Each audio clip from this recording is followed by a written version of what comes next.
Ladies and gentlemen, welcome to today's Steam Deals, brought to you by myself, Totalbiscuit. This is a roundup of what's available from the daily deals on Steam, including regional prices and my personal opinion on each one of them. Footage in the background is usually trailer stuff, so just bear that in mind. Okay, let's kick it off right here with the first one, which is Ion, Assault on Beluria, or whatever the hell you pronounce that. I don't really know. It's not Assault on Baloo from the Jungle Book. That would be kind of weird. What it is an Asian MMO. It's very pretty if you're into the style of Asian MMOs. Personally, I'm not. I think that it looks very silly in a variety of different ways, and there's way too much light bloom. That and the fact that everybody looks like a girl, which doesn't really help matters. Whatever the case, if you're looking for another MMO, it's not the worst thing you can pick up, certainly. The questing is very much like World of Warcraft. The PvP is really where it's at with that game, but it never really grabbed me. I did play the first few levels of it. I was not particularly impressed, but you can pick this one up for $10, £6.25, or €7.50, as well as 10 Aussie dollars. Next one up on the list is Bioshock II. Good game, honestly. A lot of fun. Liked it more than the original in terms of its mechanics, although it does have a number of problems of its own. Now that it's had its widescreen fix, that's pretty helpful, so you might want to pick this up if you haven't considered it already.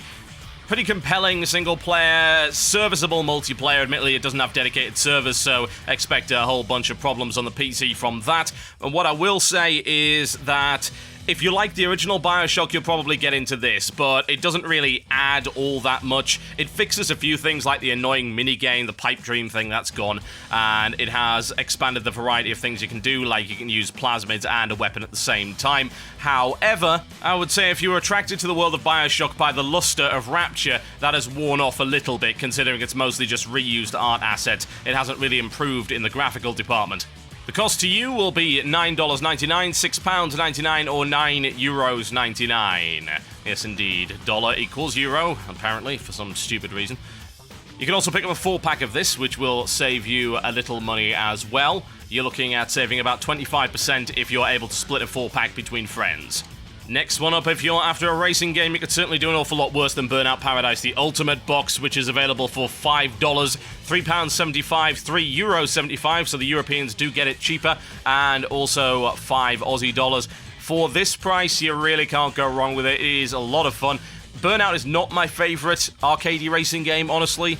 I actually prefer Flat Out simply because of the crash mechanics there, and the crash mechanics in Burnout involve crashing into something at great speed, get a slow down, and then you get dumped right back on the track with some damage, which is not that great. Whatever the case, it's a very enjoyable, very fast racing game once you get used to the way that the navigation works with it, because it involves using a pseudo GPS, which is a little tricky to get the hang of initially. Still very good value indeed, and Paradise City is part of the soundtrack.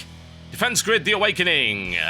So far, one of my top 3 favourite tower defense games, and it is worth an awful lot more than this, let me put it that way. It's really cheap. You are going to be paying $2 for this, £1.40, €1.80, or 2 Aussie dollars. This has a lot of character to it. It's a very well-polished tower defense game. If you're looking to get into tower defense for the first time, this is an ideal place to start. It has a wonderful British narrator who is very funny at times, very odd, dry, weird sense of humour. And there are some map packs available as well, and those are also pretty cheap. So it is definitely worth picking up for that price. It is, however, only single player, so just bear that in mind. Disciples 3 Renaissance Steam Special Edition. Avoid like the plague, in my honest opinion. It is not a particularly good game, and it's an update to the Disciples series after 8 years of not having a Disciples game. It's just lousy. It's got loads of bugs, it's got awful AI, and it's strategically very shallow. There are a number of games I would recommend above this on Good Old Games, that's GOG.com. Go pick up something like Age of Wonders Shadow Magic, or go pick up the original Disciples 2, or indeed just Heroes of Might and Magic 3, considering how much Disciples 3 actually rips that game off anyway. Not a particularly good title. It's worth $7.50, £5, €7.50, or 7 Aussie dollars 50, according to the Steam Daily Deal. Personally, I wouldn't even pick it up for that. Iron Grip Warlord. This is an odd one. I have played this game, and it's a bit of a mixture between a shooter and a tower defense game. It's not awful, it just didn't compel me, honestly. For this price, it might be worth picking up to try it out with your friends. Even if you only get a couple of good games out of it, it's probably going to pay for itself. You're looking at $2.50, £1.62, or €1.75. It's the same price in Aussie dollars as it is in US dollars, and there is also a 4-pack available, which will save you a little bit of extra money there. So yeah, for that price, it's probably worth giving it a shot. It is quite unique. It's not a terrible game. It's just not going to set the world on fire. Lara Croft and the Guardian of Light. This is probably the best deal on today, honestly. This is an absolutely stellar game. It's a really good isometric puzzle platformer. It is designed with co-op in mind, so bear that in mind when you purchase it, for God's sake. There is a reason why you're supposed to play this with 2 players, because the abilities of the 2 characters are supposed to synergize. If you play it with only one, you get both sets of abilities on one character, which is just freaking weird. So they've just put in online co-op for this, which is great, because that's the one thing this game lacked. It's definitely worth picking up at this price, which is $5.10, £3.40, €5.10, or $5 Really, really great game, absolutely stellar, well worth picking up, even if you didn't like the original games, because it is sufficiently different. Hell, it's even a little bit of hack and slash in there for good measure.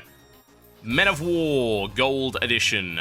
This game is absolutely fantastic. It really, really is. It's severely underrated, honestly, and people tend to compare it with Company of Heroes. That would be inaccurate. It's really not like Company of Heroes at all. It's more like, you remember that old game Commandos? It's more like that, but in 3D. It's really, really difficult. It's based on small squad tactics and vehicle play. It's very realistic. You can take direct control of any squad using WASD and manually aim. It's got a whole bunch of destructible terrain and great physics. Well worth picking up, in my opinion, if you want something challenging, and the multiplayer is worth having as well. The pack comes with Men of War and its expansion Red Tide, and it is going to set you back $8.75, £7.50, €7.50, or $8.75. The Polynomial, Space of the Music. Weird as hell. This is a space-based shooter generated with fractals powered by your music, and it's dirt cheap. I actually did do a video of this. You can see some of it in the background. You can go watch the full video on my channel. Look for WTF is the Polynomial. Absolutely worth it for the price, no doubt about it. It costs barely anything, $2.50, £1.50, €2.50, or $2.50 for this one. It's single player only. It's fairly simplistic, but the colors, man, the colors. Oh, it's so very pretty. So go and give that one a try. Now we come to our no-brainer of the day, which is Puzzle Quest Challenge of the Warlords. This game is crack, a very good kind of crack. Don't do drugs, kids. It is absolutely wonderful. It's a RPG with strategy elements, and the battles are done on a puzzle board, kind of like Bejeweled, but with magic spells and stuff. Absolutely 110% worth picking up. Just beware, this game will suck up large portions of your life. You're going to be paying a pittance for this. $1.50, 90 pence, €1.50, or $1 No-brainer. If you don't already have it, seriously, just get it. It's absolutely awesome.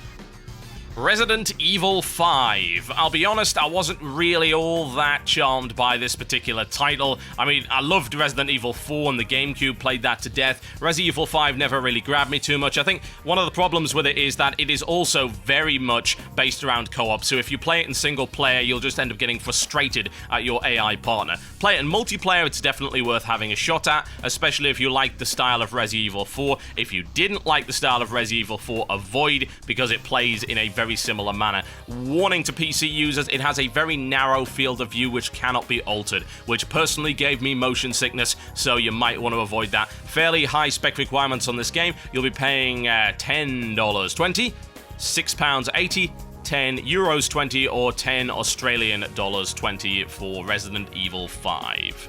The Witcher Enhanced Edition. Oh yes, RPG goodness, courtesy of CD Projekt.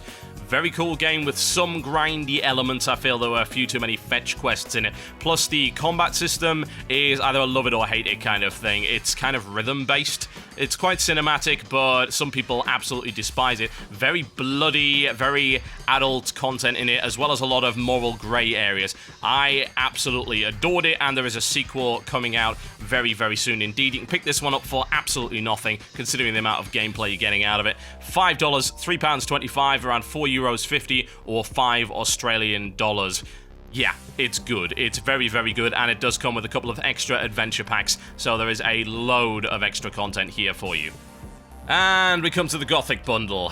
Yeah, this is not exactly what I'd call an amazing deal. It comes with all 4 Gothic games. However, I must point out that Gothic 3 is awful, and Gothic 4 is not particularly good either. A very shallow experience, very generic, and honestly has balancing issues all over the frickin' place. It's unfortunate, honestly, because the first 2 games are really, really good.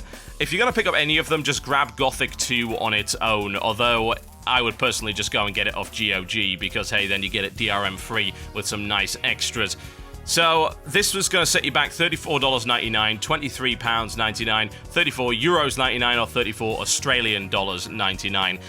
Alternatively, just wait until Risen goes on sale. That's pretty likely, honestly. Risen is the game made by the guys after they split with their publishing deal with Joe Wood, so they actually made a game that could be considered a spiritual sequel to Gothic, and is actually very, very good indeed. Aside from that, Gothic 2, avoid the rest in my honest opinion. Okay, folks, that rounds it up for today's daily Steam deals. My name's been Totalbiscuit. I will keep trying to do these. I just can't guarantee I can do them every day, because they are immensely time-consuming, and I've got a lot of other stuff on my plate. Thanks for watching, guys, and I'll see you next time.